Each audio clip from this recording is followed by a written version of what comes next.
नमस्कार। आज हम एक बहुत ही मजेदार पुरानी हिंदी लोक कथा की परतों को खोलने वाले हैं। ये कहानी है एक ऐसे नाई की जिसने, आप कह सकते हैं, सम्मान पाने के लिए अपनी पूरी पहचान ही बदल दी।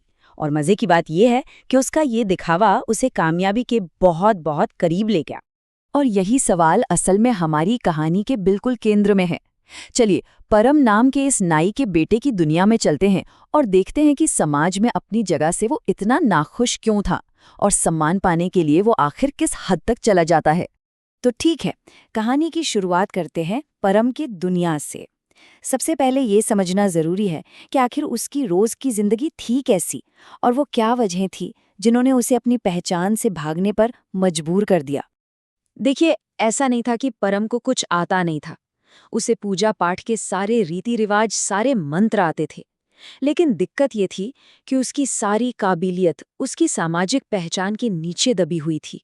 और उसके मन में हमेशा एक टीस रहती थी कि मेहनत तो सारी मैं करता हूँ, पर सारा का सारा मान सम्मान पुजारी जी ले जाते हैं।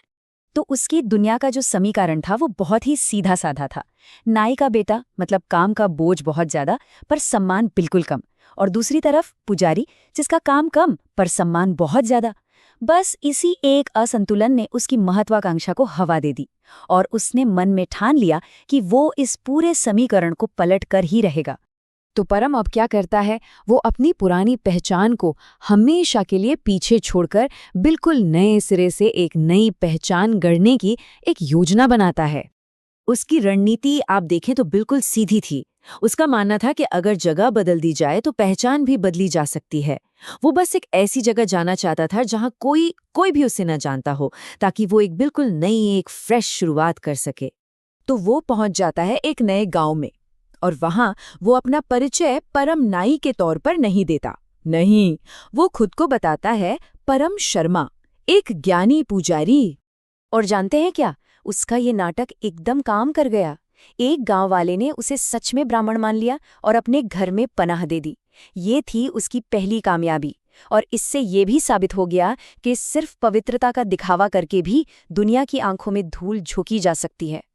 तो चलिए, अब आगे बढ़ते हैं और देखते हैं कि ये जो एक छोटा सा धोखा था, ये कैसे एक बहुत बड़े और फायदेमंद पेशे में बदल जाता है। अब ज्यादा दिन नहीं बीते थे कि एक भोला भाला गांव वाला अपनी एक समस्या लेकर उसके पास पहुंच गया। उसे आध्यात्मिक मार्गदर्शन चाहिए था। और परम परम तो मौके की तलाश में ही था। उसने इस छोटी सी बात को पकड़कर एक बहुत बड़ा पाप बता दिया और हल के तौर पर एक महंगा महायज्ञ करने को कहा।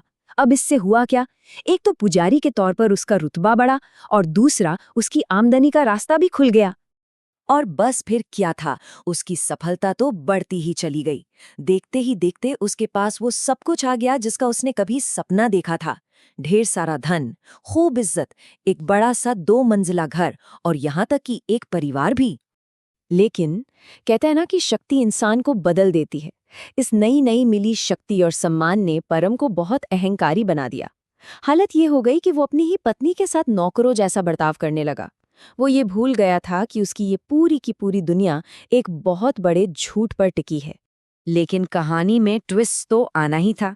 जैसे ही वो अपनी इस नई जिंदगी में पूरी तरह बसने ही वाला था कि अचानक उसके अतीत से कोई उसके सामने आ खड़ा होता है।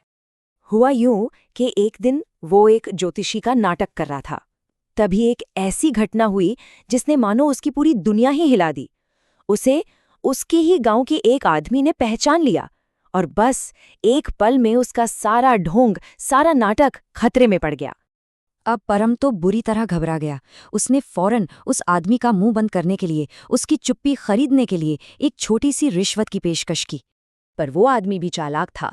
वो तुरंत समझ गया कि उसके हाथ क्या खजाना लगा है। परम का सबसे बड़ा राज अब उसकी मुट्ठी में था और यहीं से शुरू होता है असली शक्ति का खेल। तो परम को मजबूरन चुप रहने की कीमत दोगुनी करनी पड़ी। और अब उसे ये एहसास होने लगा था कि झूठ की बुनियाद पर उसने जो ये सपनों का महल बनाया था ना, वो किसी भी पल ढह सकता है। अब यहाँ कहानी का सबसे दिलचस्प मोड़ आता है। राज तो खुलता है, लेकिन उस ब्लैकमेलर की वजह से नहीं। नहीं, राज खुलता है खुद परम के अपने अहंकार की वजह से। देखिए, किस्मत का खेल देखिए।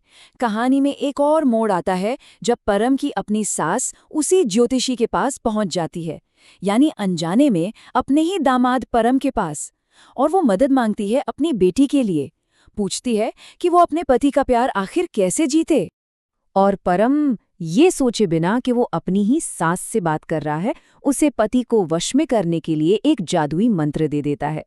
और विडंबना की हद तो देखिए, वो मंत्र कुछ और नहीं बल्कि खुद परम की अपनी कड़वी सच्चाई थी। और बस यहीं से होता है कहानी का अंतिम और सबसे शानदार उलटफेर, जहां एक राज अब नियंत्रण का, कंट्रोल का सबसे बड़ा हथियार बन जाता है। तो अब क्या था? सच्चाई एक हथियार बनकर उसकी पत्नी के हाथ में आ चुकी थी, और इस एक राज ने शक्ति का पूरा समीकरण पलट कर रख दिया। जो परम कल तक अपनी पत्नी पर हुक्म चलाता था, अब वो खुद अपनी ही पत्नी का गुलाम बन गया था, बस इस डर में कि कहीं उसका सच बाहर ना आ जाए। तो कुल मिलाकर कहानी ये है कि जिस सम्मान को परम ने धोखे से कमाया था, वो उसी धोखे की वजह से चला भी गया। वो मंत्र जिसने उसे बर्बाद किया, वो कोई जादू टोना नहीं था, वो तो बस वही एक सच्चाई थी जिससे वो अपनी पूरी जिंदगी भागता रहा। और ये कहानी हमें एक सवाल के साथ छोड़ जाती है कि आखिर में वो सच्चाई परम के लिए एक अभिशाप थी या उसकी पत्नी के लिए एक मंत्र।